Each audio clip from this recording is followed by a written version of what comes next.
So essentially, I don't like the author of Motorcycles I've Loved, but I do want to know her story. Um, One thing I want to bring up here is I'm pretty sure that the only way this story works is if she's talking about military recruiters. Um, I've never served in the military, and I don't think it would have been a good path for me, but I have the utmost respect for everyone who has served and have a lot of history of that in my family. I think that it's a wonderful choice for quite a number of men and women. So one of the biographical details that the author of Motorcycles I've Loved and I have in common is the fact that both our parents, particularly our fathers, are former Marines. So she describes here she's hanging out with her dad, and the following story talks about Marine Corps logo merchandise being given away only in exchange for performing 10 pull-ups, presumably Marine Corps style pull-ups, and 10 of those is like 40 kipping pull-ups CrossFit style.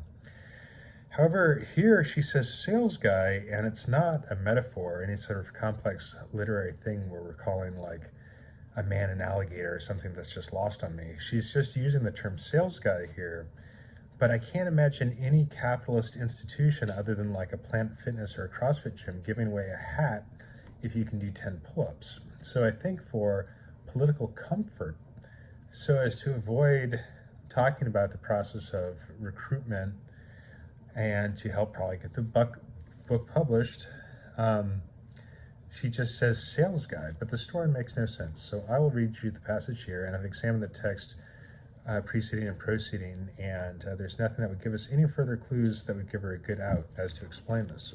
So here's the passage. So this is her father. He had been looking around in one of the merchandise tents. This is page 127. He had been looking around in one of the merchandise tents when he found some hats that he thought were pretty suave. They were black baseball caps with little white Marines logo on the front, and he asked how much. The sales guy said that they weren't for sale, and he pointed to a chin-up bar in the corner. Do 10 of those, he said, and you get one free.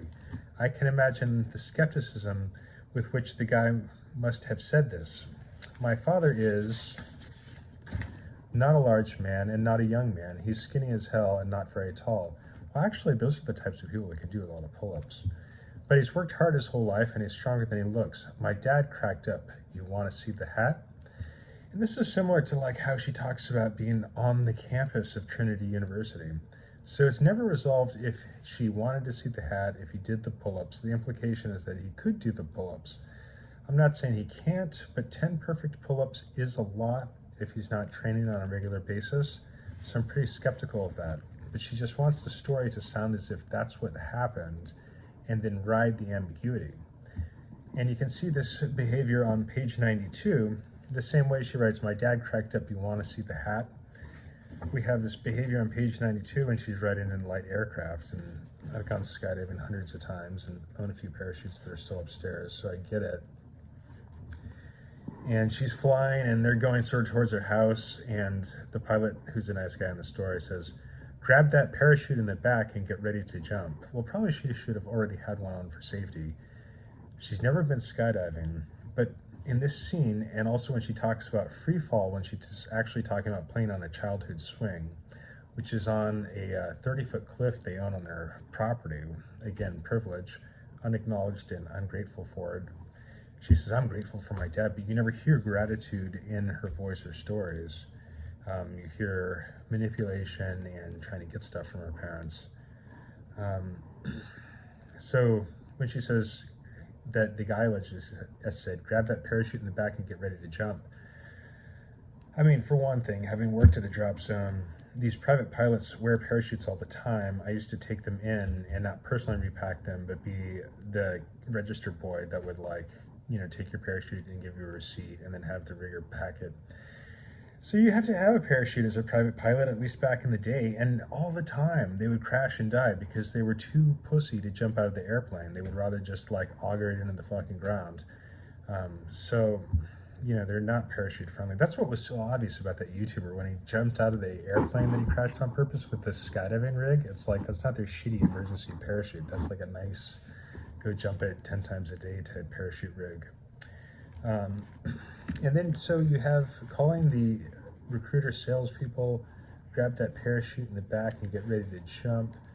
And then I have a third page down here for some bullshit. Oh yes, this other story seems completely fabricated, claiming that the police came along and stopped so long to look at her bike. I mean, it's just so sort of cinematic and cornball. She picks up the Silver Wing.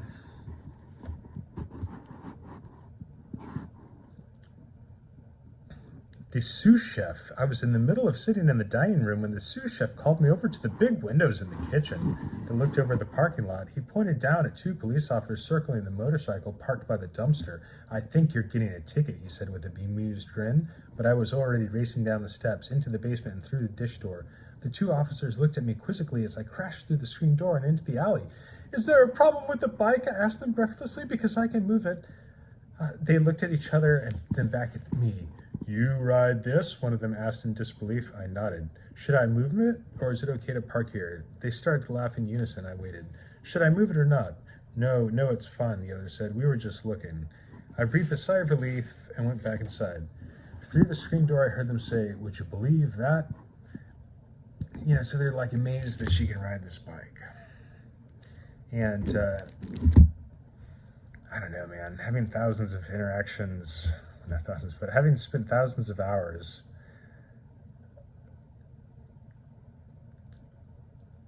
studying police interactions, I would say that is just totally unrealistic, just made up. She's just like, yeah, the cops are not going to stop to stare at a Silver Wing that long. I don't believe it. But that one, okay, we can give her the benefit of the doubt. But you look at like the salesman giving away Marines hats, if and only if you do 10 pull-ups, that has to have been recruiters. There's no other story that makes sense. And it's just, every time that it's convenient for her, oh, okay, just the self-myth making. Yeah.